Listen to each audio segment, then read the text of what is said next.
Assalamualaikum warahmatullahi wabarakatuh. Selamat pagi, salam sejahtera buat kita semua. Hai, jumpa lagi di Adi Purusita ya. Pelajaran bahasa Indonesia kali ini kita masuk ke paket C kelas 10. Oke. Di pertemuan kali ini kita menggunakan modul 2. Modul 2 itu unit 2. Nah, sumbernya bisa dari modul dan internet. Oke.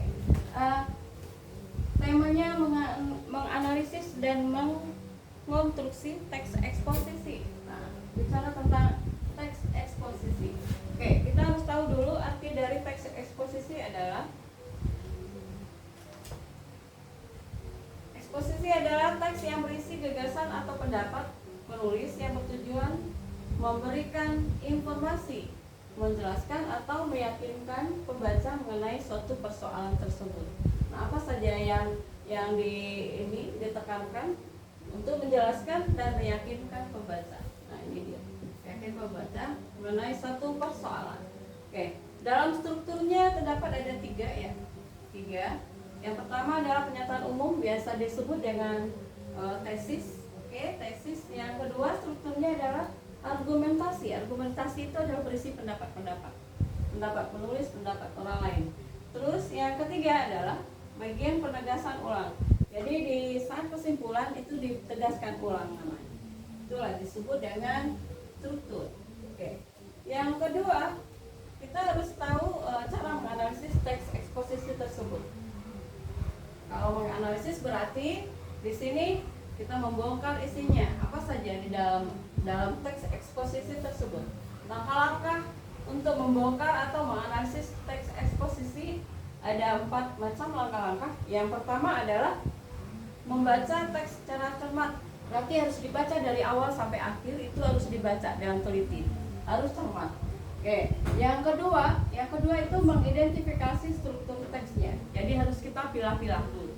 Pilah bagian tesisnya dari paragraf berapa sampai paragraf keberapa. Nah, misalnya dari paragraf 1 P1, terus argumentasinya ada yang mana-mana saja. Misalnya dalam satu wacana teks eksposisi ada 5 paragraf. Jadi argumentasinya bisa jadi di P2 sampai P4. Nah, di penegasan ulang berarti ada di P5. Berarti paragraf kelima. Jadi itu dia memilah ya. Kita pilah, mengidentifikasi struktur. Ya, berarti harus dicek dulu. Oh, di paragraf 1 berarti ada tesis. Nah, paragraf kedua sampai paragraf 4 berarti dia argumentasi. Ada pendapat-pendapat di sana. Oke ya. Biasanya di paragraf terakhir itu berisi penegasan ulang namanya atau kesimpulan. Oke, tuh dia. Pasti lengkap dia di situ. Jadi, yang ketiga, langkah-langkah kita menganalisis adalah mencatat ciri kemasannya apa saja. Apa saja yang dibutuhkan, yang kita harus catat. Kita cek dulu kata hubungnya ada tidak, kata hubung sebab akibat. Nah, misalnya ada kata karena, itu kita nanti analisis oleh sebab itu sehingga. Nah, itu adalah mengenai kata hubung sebab akibat. Terus kita harus cek juga ciri kebahasan yang kedua, kata perincian. Kata perinciannya ada tidak? Itu harus kita cek atau teliti satu persatu. Kita analisis.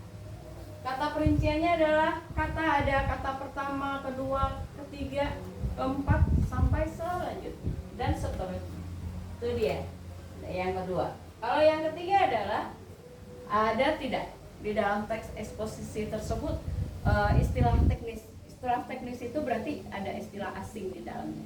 Jadi kalau ada istilah asing berarti itu dia ya kebahasaan, ciri kebahasaan yang ketiga yang harus sesuai dengan topiknya. Oke. Terus yang keempat adalah ada tidak di dalam teks eksposisi tersebut kalimat opini dan fakta. Opini apa opini? Ini adalah pendapat.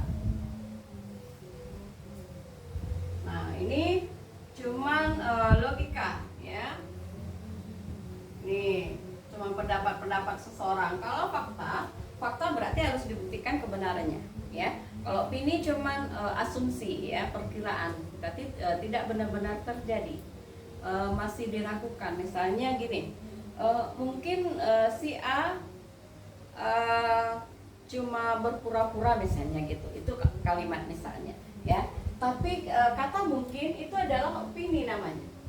Nah, sedangkan kalau fakta pasti dia sudah melakukan perbuatan tersebut. Kalau sudah kata ada pasti, ada kenyataannya, ada benar-benar terjadi, itulah sudah dibuktikan kebenarannya, disebut dengan apa? Fakta.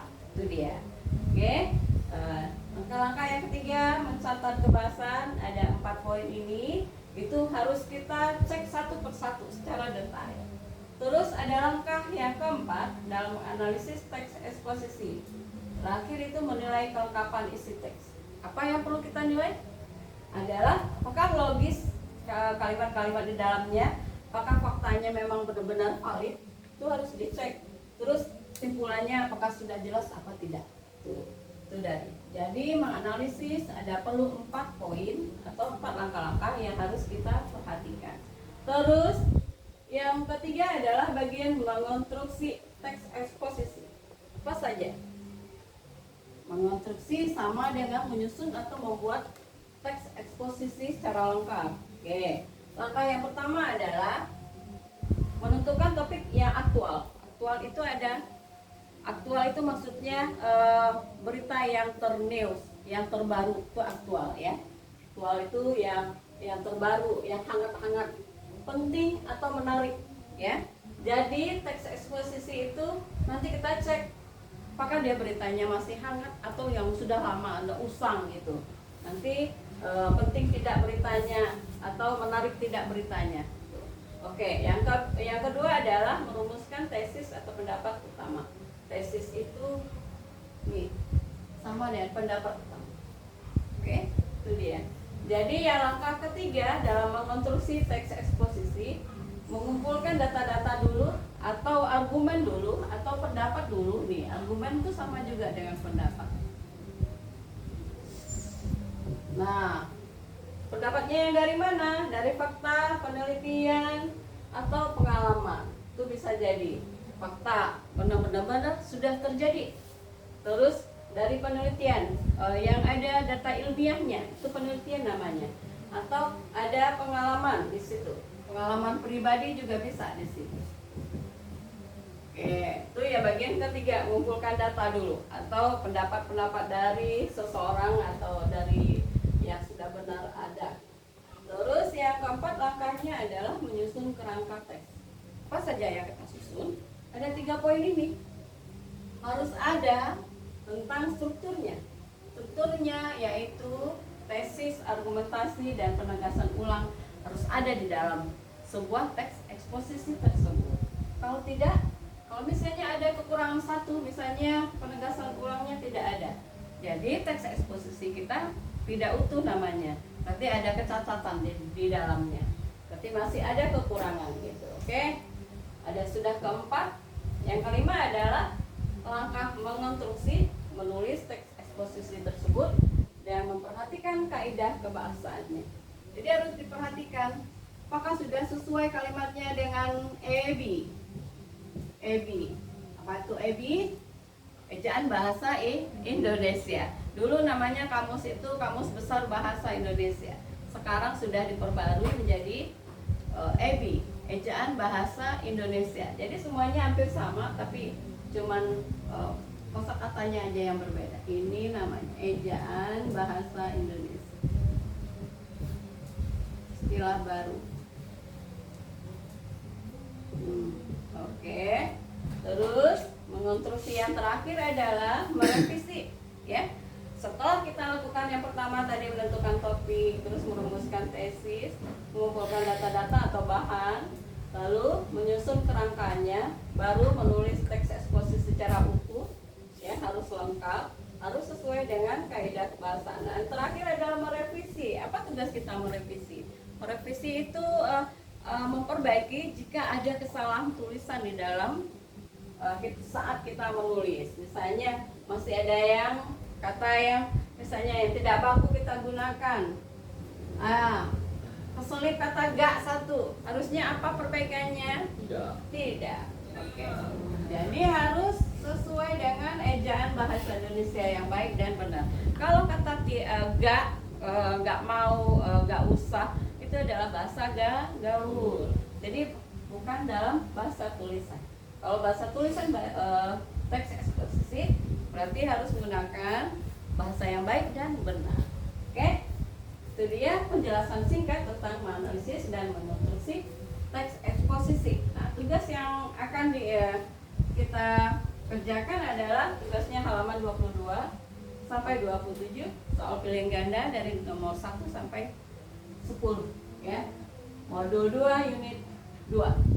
Oke, cukup sekian informasi kita pagi ini. Salah dan kurangnya mohon dimaafkan. Sampai jumpa lagi pertemuan selanjutnya. Selamat pagi. Assalamualaikum warahmatullahi wabarakatuh.